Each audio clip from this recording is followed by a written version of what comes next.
Hello, all. I know that we're hopefully all home, snuggled and safe. With this weather going on outside, I'm very grateful that Creighton decided to cancel for tonight. But unfortunately, that means that we will be missing each other 2 weeks in a row. So I thought it would be easiest to just kind of do a quick screencast to go over a couple of the things that we would have done in class. I think if I would have tried to put this on an email, it may have gotten a little lengthy. So we'll try this. And as always, if any questions come up or you need anything in the next 2 weeks before we meet again, please do not hesitate to email me. But we will try this and kind of see if it works and see if I can kind of get through some information this way. So obviously, we will not be doing our differentiation toolkit presentations this evening. I am going to kind of think on how I can condense some of our projects to meet the needs of our kind of dwindling amount of classes that we have. I know it seems like we just started, but really things are kind of moving pretty quickly, and I want to be sure to give you ample time for the projects that we have coming up. So I will get back to you before we meet again on how we're going to handle presenting these and sharing these, because I definitely know that you have valuable information and you've put time into it, and I would love for you to share with your classmates. So I don't want to completely disregard that, but we just have to make sure we have time to get through all of our things as the semester goes on. So I will get back to you on when we will do that and how that's going to look. The second part of this evening, after we shared that, was going to be just wrapping up our conversation on culturally responsive teaching. So last week, if you were there, we looked at a graphic that kind of broke down dimensions of equity is the title of the document.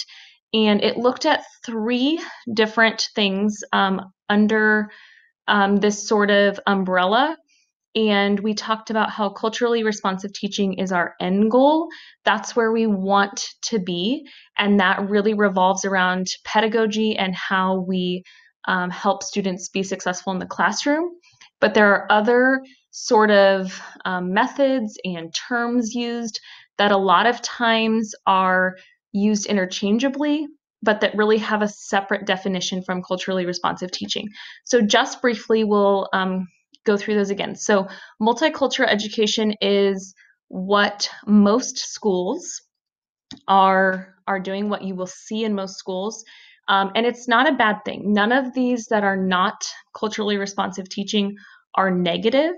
They're not to be seen as the wrong, and CRT is correct, but they're just not the end goal.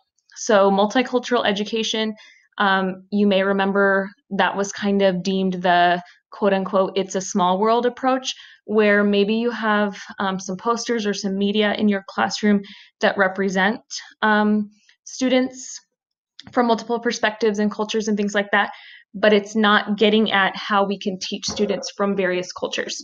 So while it is a good start, and I think you'll see in our next project, we may use that as a starting point, it's definitely not our end goal. Social justice education, this is more about helping students see the inequities that are in society and in even in schools. It's okay to help them recognize where things are falling short for them. And a lot of what we're going to talk about and what you'll see in the reading is that we don't want to get students to see that they're all the same and that there's no differences. That's not the end goal. There are differences and they deserve to be acknowledged. And it's okay to point that out, and it's okay to help students kind of see that and basically call that out for themselves. We don't want them to think that it's a negative thing to say when something isn't fair or equitable for them.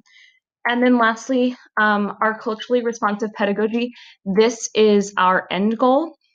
Our end goal is independent learning for all students, and it builds that academic mindset that is based around maybe tendencies that their family have, that their culture have, and how they learn.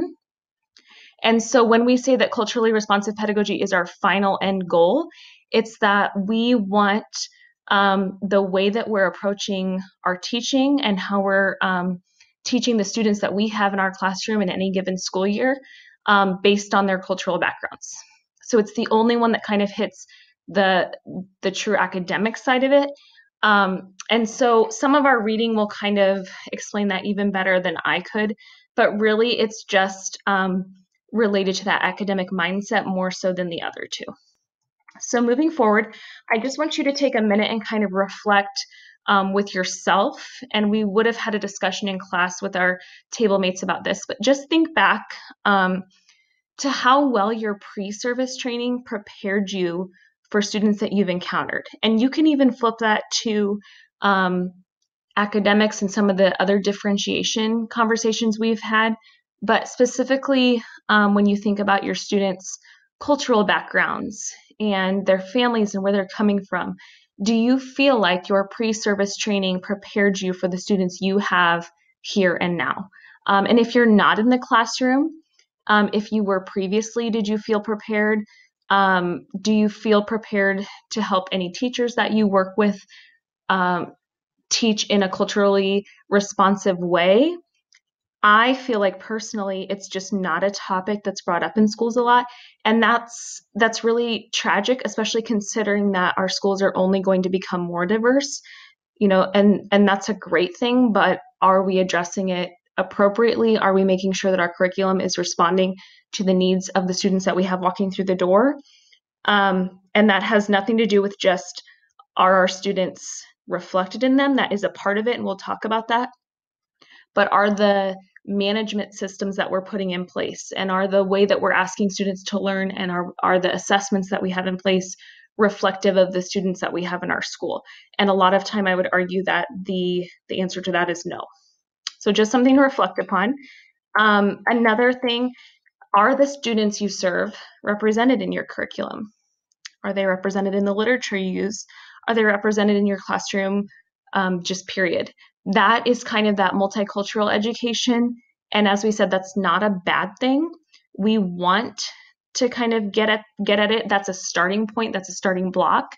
We want our students to be represented in our literature.